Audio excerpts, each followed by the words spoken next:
Здравствуйте, ребята. Очень рад вас видеть.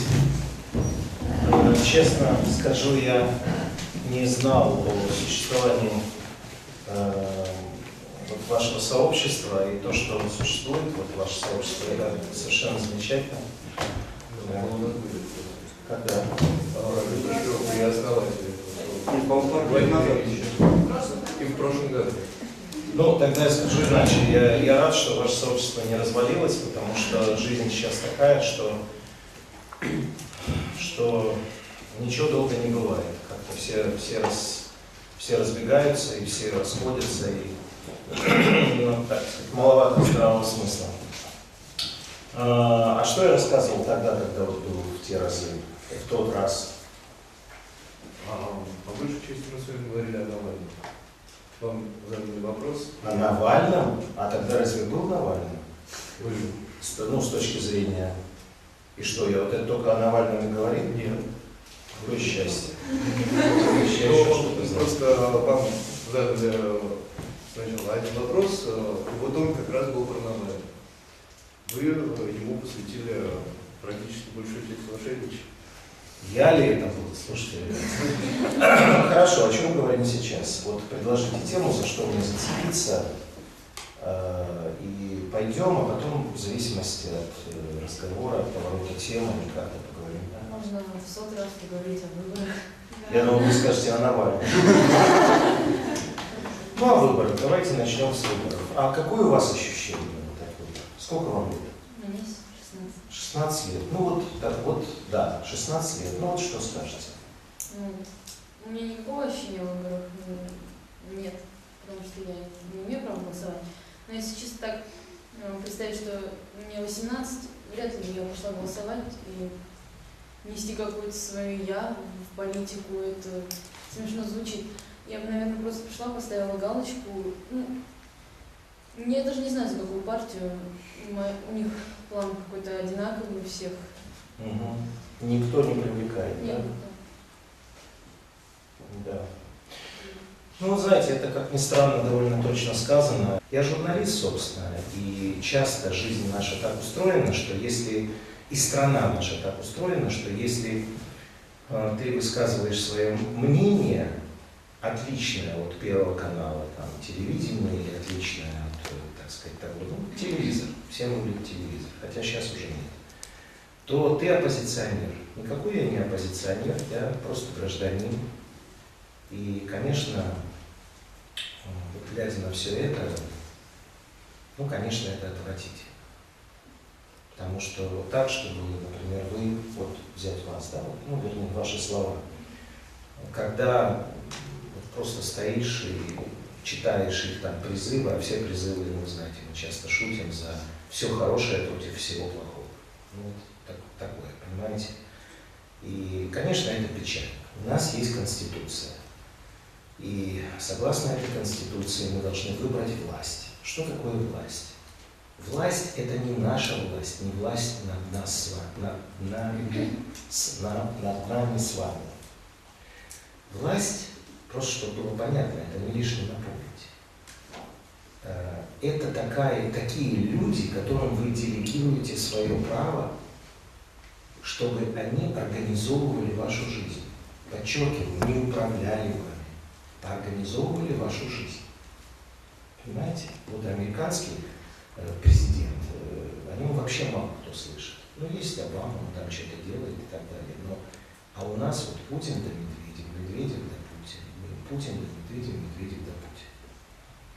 Это, конечно, не Путин с Медведевым виноват, а наша с вами такая, знаете, странная психология, когда мы не очень-то что делаем в жизни сами, а считаем, что вот власть должна сделать. Ну пусть они там сделают.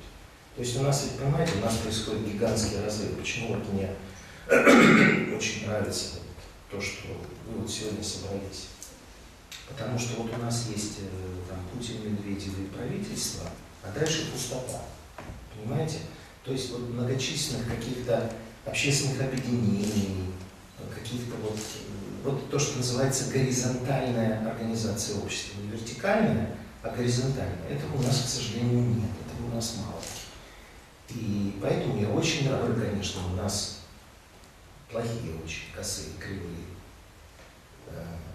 Ну, неудобно мне говорить перед вами, потому что вы люди даже еще несовершеннолетние, но, в общем, вот давайте телефончики выключим. Конечно, власть вот из-за боязни, что вот как-то все пойдет криво-косо, вот она боится очень пустить каких-то новых людей. Почему вот вы справедливо сказали, что все программы всех партий, а вы даже не представляете, насколько вы правильно сказали, у нас вот на Эхе с моей коллегой Таней Фельгенкауэр, она мне предложила такую народную забаву. Не знаю, может, кто-то слышал. Она открыла один журнал, где была такая игра. Вот лозунг и отгадай какое-то партии. Ну, вы понимаете, что отгадать было невозможно. Там вперед в светлое будущее. Там, ну, кто это? Ну, все.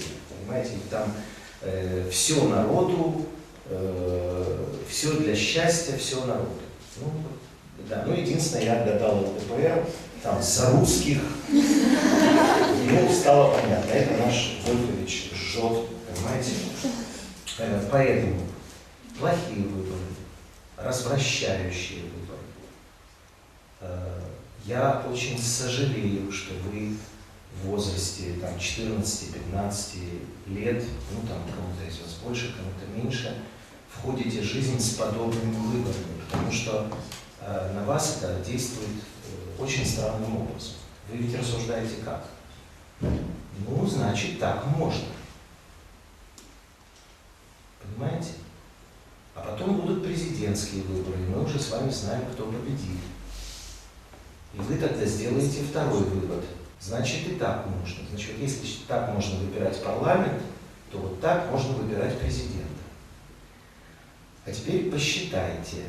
Вам сейчас 14 лет. Ну, возьмем, оттолкнемся возраст, да? А теперь к 14 прибавьте 12. Вам будет 26 лет. В 26 лет уйдет Путин. Вот я прошу вас просто это посчитать. До 26 лет вы будете жить вот при вот этом. При одном и том же парламенте, при нерасследованных ужасных преступлениях. При. Понимаете? Это правда. Потому что Владимир Владимирович приходит на 12 лет. Он уже стареньким дедушкой будет. Поэтому, казалось бы, ну что такого и как нас касаются эти выборы? Ну ладно, ну придет Владимир Владимирович, сначала эта гребаная Единая Россия придет, которая, ну действительно, ребята, партия вооружена. Ну действительно. Ну, я по радио это стараюсь не говорить, потому что там много отдельно хороших людей. Но так получилось, что это партия вооружена. Конечно, ожидается, что у нее сейчас не будет большинства. Они потеряют очень много мандатов. И впервые в нашей парламентской истории им придется, как мы в кино видим, знаете, мы часто слышим там, что создать коалиции. То есть у них не будет хватать протащить голосов, мандатов, протащить какой-то закон. Потому что до этого было как? Приходил Путин и говорил, значит, есть такая идея. Раз в одном, в 3 чтениях за один день они это принимают. Теперь у них этой возможности не будет. Конечно, из-за интернета, из-за Навального, не из-за Навального, неважно. Просто общественное мнение, которое не задушишь, не убьешь, оно теперь живет в интернете. Поэтому, конечно, жизнь у них будет не такая простая. Но они пойдут на любые подтасовки для того, чтобы жить дальше. Чтобы ездить на этих машинах, чтобы воровать деньги, как они это воруют, чтобы они там имели самое большое количество и бесконечно возрастающих долларовых миллионеров. Я не обманываю, это все правда. Ну почему у них именно, у них в партии самое большое количество долларовых миллионеров?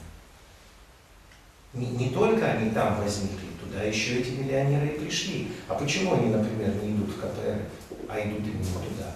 Потому что они прекрасно понимают, что если они в этой партии, то их бизнесу никто мешать не будет. Понимаете? Можно было бы об этом не говорить. И ваше юношеское сознание этим не замутять. Но я журналист, я говорю то, что есть. Я никакой не оппозиционный журналист. Журналист не может быть оппозиционным. Он может быть либо журналистом, либо, там, не знаю, политиком, либо как во что превратилась в дерьмо наша журналистика, это пропаганда, понимаете? Ну, вот, я просто что вижу, о том и говорю. Мне очень горько. И, ну вот, я каждый свой эфир, то есть, что я, например, зачем я внимательно слежу? Конечно же, за нашистами. На деньги государства существует такая зондеркоманда, которая по первому клику Якименко, вашему министру, который министр по делам молодежи, который, кстати, как вы знаете, никогда ни перед кем не отчитывается, будучи федеральным министром, и никогда ни перед кем не выступает. Вот как странно, вот он же министр по делам всей молодежи, или только молодежи Единой России, в принципе, всей молодежи. Но вы знаете, что получить его интервью нельзя, что он только с нашими. Вот как такое может быть? И вот на выборы сейчас в Москву приедет 30 тысяч нашистов. И когда его спросили, зачем они приедут, он сказал, чтобы не было нарушений на выборах.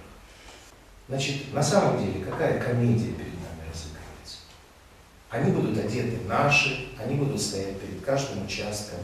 И человек подходит, а ведь агитация запрещена, но он уже видит наших. И эти мальчики и девочки, ваши сверстники,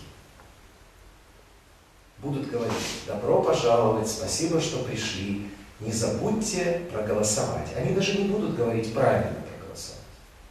Просто наши – это Единая Россия, а Единая Россия – это Путин. Вот так будет 4 числа. И сделать ничего невозможно, потому что там уже надо все уголовные дела открывать по поводу них. За какие, простите, бабки это все? За какие? За какие они вышли, одетые в Деда Морозов, 50 тысяч человек? А помните, я не знаю, насколько вы знаете их криминальную деятельность, а помните их удивительную историю, которая, значит, называется «Когда они собрались расследовать коррупцию». Они дали, значит, им было дано задание. Значит, их было 50 человек на проспекте Сахарова. Им было дано задание. Значит, им дали задание. Каждый из этих 50 тысяч человек должен расследовать какой-то факт коррупции. 50 тысяч человек стояли на проспекте Сахарова. Против коррупции, да? Я вам задаю вопрос. Вы слышали хотя бы об одном уголовном деле, которое было открыто нашим и инициировано нашим? Не слышали. И вот сейчас приедут эти ребята, которые будут в форме наших стоять перед избирательным участком. Они же им сказали: ребята, не должно быть нарушений, все должно быть честно. Поэтому просто проверяйте, чтобы не пришли хулиганы. Только вот эти оденьте, вот эти, и флажочки возьмите, вот это вот, и стойте. Понимаете? Ну и как? Вот идет простой человек, который думает, например, проголосовать там за КПРФ. Вдруг его встречают молодые люди, которые говорят: добро пожаловать, не забудьте проголосовать, все ли вас устраивает и так далее. Нет, нет, мы контролеры, мы просто наблюдатели. Он подумает: вежливые ребята, все-таки, видите как, от коммунистов же никто не стоит, а от наших стоит. Проголосует и я за Единую Россию. Вот это делают с вами. Эта подлость, эта наглость делается с вами абсолютно холодно и расчетливо. Поэтому я вас призываю, конечно, вы можете, у каждого в голове свое.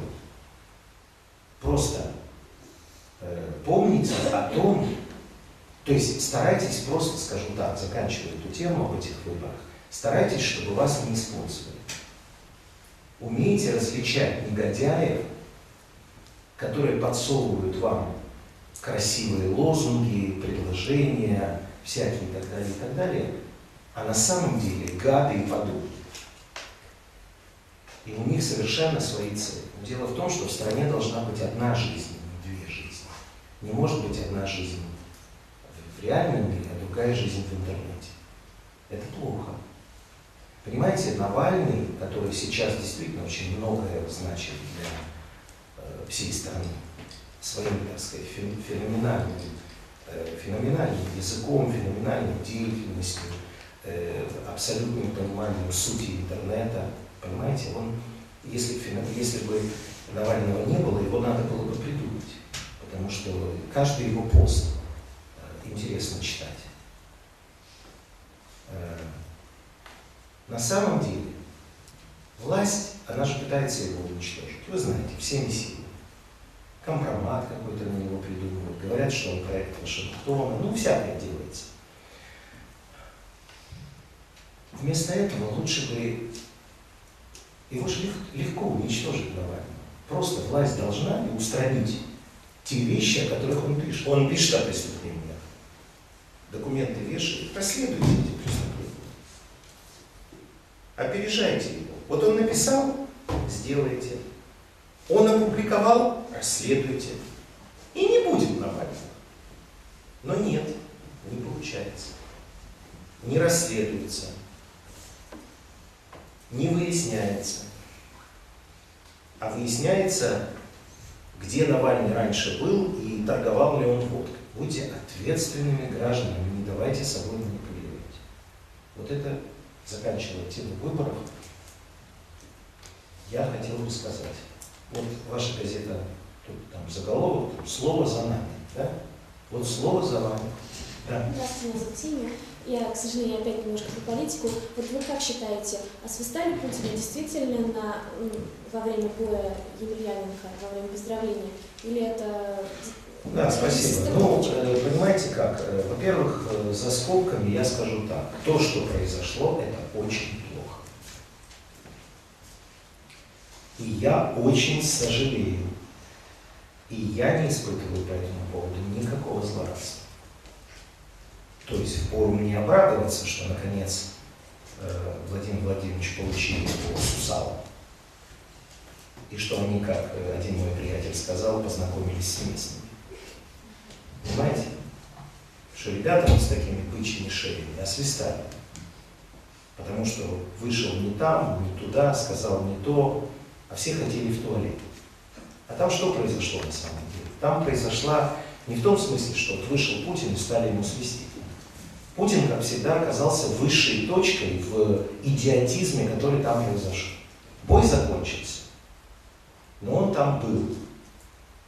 Ребята выпили много пива, хотелось в туалет, а их не выпускают. Понимаете? Они вниз хотят спуститься, а их не выпускают. И пауза. Они говорят: парень, там, нам надо это самое, а им говорят: стой, ФСО. Тут он поднимается и начинает, понятно, да? Поэтому, понимаете, не в том смысле, ведь Владимир Владимирович Путин, он же в принципе нормальный чувак. Нормальный. Он не злодей, он не ест маленьких детей, он не пьет нашу кровь, он просто не умеет. Он не умеет. Он ведь человек из органов безопасности. Он что умеет хорошо? Он прекрасно занимается вопросами безопасности. Вот его нужно было бы назначить там министром внутренних дел вместо Нургалиева, да? Вот такая история. Но так получается, что он руководит страной. Но руководит он страной в стиле начала 2000-х. Понимаете? То есть он умеет там посадить, там, прислать доктора, пообещать прислать. Сейчас уже это не работает. Понимаете? Ну, время изменилось, правда, время же меняется, а он не меняется. Вот он какой был, такой он и есть. С ним вот Леша Венедиктов разговаривал, говорит, а вы ходите в интернет? Он говорит, нет. Ну почему? Он говорит, потому что интернет это ложь и манипулирование. Но это же неправда, потому что интернет это не ложь и манипулирование. В интернете есть ложь, как и в жизни. Но в интернете есть и правда. Но в интернете из-за того, что ники, которые я ненавижу и называю собачьи клички, в интернете правда существует, потому что люди, не боясь, говорят, что они думают. У нас есть другая крайность, там, Дмитрий Анатольевич, например, который очень любит интернет и ходит в интернет, но у него там свои какие-то истории, он, так сказать, но он реагирует как-то, понимаете? Вот, ну вот он реагировал, а теперь взял и отдал власть Владимиру Владимировичу. Ну, ладно, ну что делать? Вот так вот оно существует. А Владимир Владимирович любит папочки, которые ему кладут на стол. Но возникает вопрос, почему он уверен, что папочки, которые ему кладут на стол, не содержат лжи и манипулируют? Ведь Медведев, он сказал, что он начинает с интернета, причем заходит на разные сайты. На Эхо он заходит, точно известно. Он подписан в Твиттере на наши новости. Если он что-то такое слепит, то сказать, что он не знал, нельзя. Он все знал, ему все приходит. Он подписан на агентство, тот едет в машине и смотрит на айфоне свою ленту Твиттера, и ему туда все приходит. Вы можете подписаться на его ленту и сообщать ему, что вы думаете об этой жизни. У него же Твиттер есть, там, а Медведев, что-то такое, вот такое вот есть. Это его Твиттер, реально. Поэтому ситуация вот такая, понимаете? Ну, вы знаете, что после этого пошло лавинообразно все. На второй концерт он не приехал. А вот вы видели, как висело на кинотеатре «Октябрь». Вы видели эту шутку рекламу? Ну, где Путин, вот этот концерт Фонда Федерации против наркотиков. Пацаны, вам это не надо. Короче, пацаны его освистали, а на тот концерт он вообще не приехал. Он понял, что его освистали. В Санкт-Петербурге вчера был концерт. Туда он послал Дмитрия Козака. Только Козак вышел, его освистали. Началась народная забава. И это очень плохо. Еще раз послушайте меня. Это очень плохо, что освистывают Путина. Потому что Путин готовится стать президентом страны. 12 лет. Не может быть президентом страны человек, которого освистывают 12 лет. С этим надо что-то делать. И прежде всего самому Путину. Это проблема. Вот почему существуют выборы. И выбирают самого авторитетного, самого-самого. Теперь, последний по этой теме. Вы, наверное, знаете, что очень многие, ну, всякие там вот эти кремлевские шавки, они говорят сейчас такую вещь. Это не его освистывали, это Монсон его фамилия, вот этого, которого победили, это его освистывали, да? Значит, я вам хочу сказать, вот товарищ Сталин, когда выходил, то если кто свистнет, тот завтра и будет расстрелян. Я не в том смысле, что надо расстреливать, я в том смысле, что когда выходит воистину авторитетный человек, то не свистят по-любому. Матвей Юрьевич, у меня есть вопрос, он вообще никак не претендует на негатив, ни на острость, просто на сайте вашей радиостанции появился баннер «Единой России». Вы можете это как-то прокомментировать? Как вы сами к этому относитесь? Реклама. Но это же реклама. Согласно предвыборному закону появилась баннер «Единой России», там голосуйте. Вы не считаете, что это как-то на имидж радиостанции может повлиять? И как вы сами вот это? Ну а вы считаете, что предвыборная реклама партии может повлиять, расположенная на коммерческой основе, может повлиять на наш имидж? Ну как сказать? Ну почему вы не имеете права думать? Вам кто-то запретит? Да нет. Тогда скажите. Ну, скажу так, давайте я вам задам вопрос по иному. Вот появился баннер в рамках закона о выборах, значит, появился баннер «Единой России». «Единая Россия» могла купить любая другая партия, как вы знаете, никому не возбраняется. У нас были баннеры КПРФ, у нас были баннеры «Яблоко», вы знаете, и появился баннер «Единой России». Я задаю вам вопрос: вы стали хуже обо мне думать? Нет. Все, стоп, все, вот вам ответ. Поэтому давайте рассуждать не вообще, просто надо знать российское законодательство. Мы не имеем права запретить «Единой России» купить у нас время. Более того, я должен вам сказать, что в вашей газете на коммерческой основе можно написать реклама, и вот молодой человек пойдет и будет брать интервью у Бориса Грызлова. А если он не захочет, то в вашей газете будет плохо, и на вас подадут в суд. Не захочет. А? Не захочет. Не захочет, пойдет и будет брать. Нет. Не будет? Нет. Не Да, будете ну, брать? вопрос. Значит, тогда, сожалею, придется вам заплатить большой штраф по той причине, что вы нарушаете предвыборное законодательство. Вы не имеете права мешать предвыборному процессу. Предвыборный процесс, согласно закону о выборах, предполагает в рамках разрешенного финансирования партии распределять ее рекламу в тех средствах массовой информации, в которые она считает нужным. Вы не имеете права запретить эту рекламу. Я знаю, у нас просто номер не выйдет. Когда заплатите штраф, не проблема. Просто... разве выбор того, что рекламировать, не остается все равно? Нет, в рамках предвыборного законодательства нет. Это Понятно. партии, послушайте меня, это не шутка. Вот если мы с вами законопослушные граждане и требуем от «Единой России» исполнения законов, чего она не делает и плюет на это, давайте исполнять хотя бы законы сами. Предвыборный процесс – это закон о выборах Российской Федерации, в котором черным по белому прописано, как партия должна себя пиарить и что должны делать средства массовой информации. Если мы с вами подчиняемся законодательству, то мы не имеем права, в смысле требуем от других подчиняться законодательству, то мы не имеем права сами его нарушать. Поэтому если у любой партии, даже если какая-то фашистская партия вдруг была зарегистрирована, понятно, да? Ну, невероятно такое, если вы представляете, этого, надеюсь, никогда не будет, то они имеют право вот нарисовать свастику и написать там: «Бей черных, спасай Россию». Они имеют на это право. Причем на те деньги, которые разрешены законодательством. Поэтому, хотим мы с вами этого или не хотим, мы должны закону подчиняться.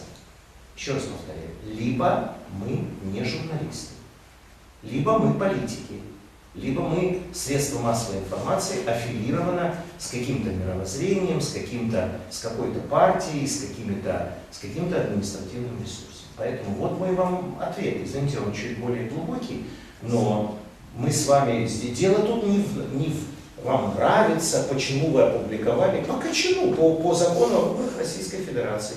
Потому что совершенно нам не нужно, чтобы Чуров потом писал нам вот такую телегу, почему вы нарушили закон. Вот и все. Зачем нам это? Настя, вот вы сказали про фашизм. Я хотела бы спросить, а как вы относитесь к мере националистики и допустимо ли она вообще политика? Государство понимает необходимость того, что нации должны быть представлены, но они все представлены в Совете Федерации, вы знаете, Совет Федерации, то есть Совет территорий. Понятно, да? Это отдельно. А вот создание партий на основе национального признака, это в России очень опасно. Хотя на этих выборах национальную карту, мы за русских, мы за бедных, разыгрывали все. И тут надо сказать в чести «Единой России», практически кроме «Единой России». Государство сейчас пытается, и пока что безуспешно, найти золотую середину. С одной стороны, национал-радикалов как-то вовлечь, для этого привлекается Жириновский, Рогозин, вы знаете, сейчас, так сказать, возвращается сюда, возможно, ему поручат создать такую лайт, такую национальную партию, которая будет там. Ну, да, то есть контролируемый национализм. Понимаете, да? Потому что, безусловно, лучше создать такую партию, где 4% радикалов будут, как бы, их голоса будут акцептированы, чем манежка, вот эти ребята, которые самые, которые жгут машины и так далее. Но я подчеркну, это не суто российская проблема. Это проблема любой страны, которая не мононациональная, в которой есть разные нации. Вот как сделать гармонично, чтобы, то есть как, там, понимаете, тут много вопросов. Вот, например, там какая-то нация, их мало, но они живут на огромной территории. Как их представительство делать? По количеству? Они говорят, да мы полстраны занимаем. По территории таких 50 человек. Понимаете? Взять ту же Якутию. Если по количеству людей, то должно быть полчеловека или бубен один стоять. Если по территории, таких должно быть половина Государственной Думы. Понимаете? Еще раз, это решить нелегко. Здесь каждая ошибка смертельна. Поэтому надо осторожно в этом деле разбираться, но разбираться, не загонять это дело в... Понимаете? Вот так я вам ответил бы. Власть работает над этим на троечку. Но, подчеркну, я не знаю никого, кто работает по этому поводу на пятерку. Ни одной страны не знаю. Вернуться все-таки к журналистике, к политике. Просто банально, но меня просто волнует сейчас с развитием интернета, гражданской журналистики, там, твиттера. Ну, как каждый человек может давать другим информацию. Будет ли потребность в будущем в профессиональных журналистов, которые этому учились? И есть ли смысл становиться профессиональными журналистами сейчас? Да, спасибо. Это очень важный вопрос. Я бы сказал, вопрос номер один для нашей сегодняшней жизни. Дело в том, что когда-то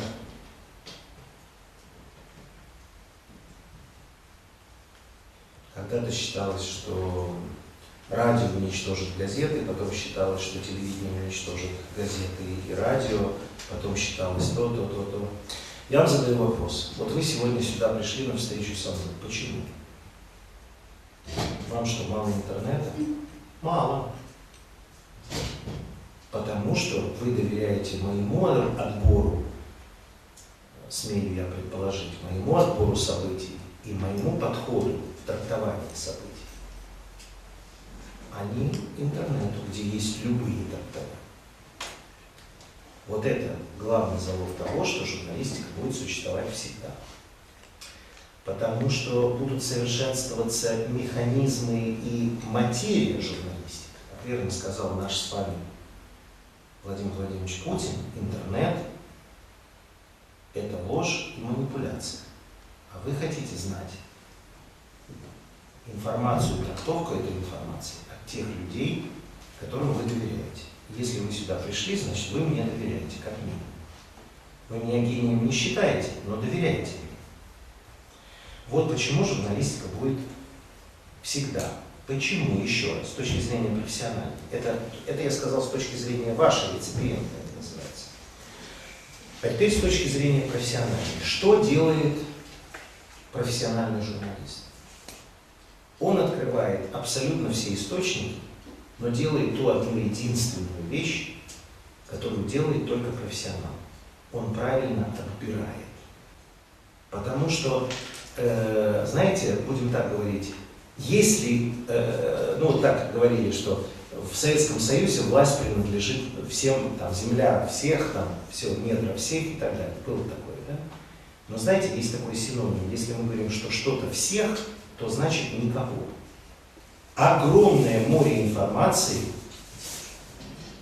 оно вам не нужно. Вам нужно, чтобы правильно заточенные люди эту информацию отобрали, упаковали, осмыслили и вам на стол положили. А вы уже будете выбирать между теми журналистами и средствами массовой информации, которым вы доверяете. Поэтому идите в журналистику. Идите. вы будете помогать гражданам, которые не профессионалы. Вот почему, безусловно, профессиональная журналистика нужна, и смысл ее ровно в отборе и оценке. Ну, я знаю, что профессиональных журналистов, именно хороших, они многие не заканчивали журфак, а вот нужен ли журфак журналисту? Да, безусловно. Безусловно. Я объясню почему. Дело в том, что, конечно, яркую гражданскую позицию, хорошая твердость характера, такие вот вещи, которые необходимы журналисту, конечно, факультет журналистики не даст. Но он даст другое. Вы должны знать историю журналистики, вы должны знать методы, журналистский язык, журналистские приемы и так далее, и так далее. Я этому учился с колес на ходу. А если вы поступаете на факультет журналистики, то вам это там рассказывают. Вам приглашают разных людей, которые делают тот бэкграунд, на основании которого вы можете прыгнуть вверх. Ну, значит, что я хочу сказать напоследок? Надо сказать какие-то слова. Спасибо вам большое, что вы пришли. Хочу сказать, что, конечно, очень много есть таких в жизни притягательных вещей. Это и деньги, это и власть, это и, в общем, много чего есть, и удовольствия всякие. Но хочу вам сказать, что, конечно, на основе каких-то прожитых лет своих, хотя, может, потом я поменяю свою точку зрения, то есть, наверное, я лет через 10-15 буду считать, что самое главное в мире, это самое лучшее это лекарство, когда буду стареньким совсем. Но сейчас я считаю, что самое главное для нас с вами всех свобода. Понимаете? Как верно сказал один чрезвычайно умный человек, если государство, выбирая между порядком и свободой, выбирает порядок, то оно не получит ни порядка, ни свободы.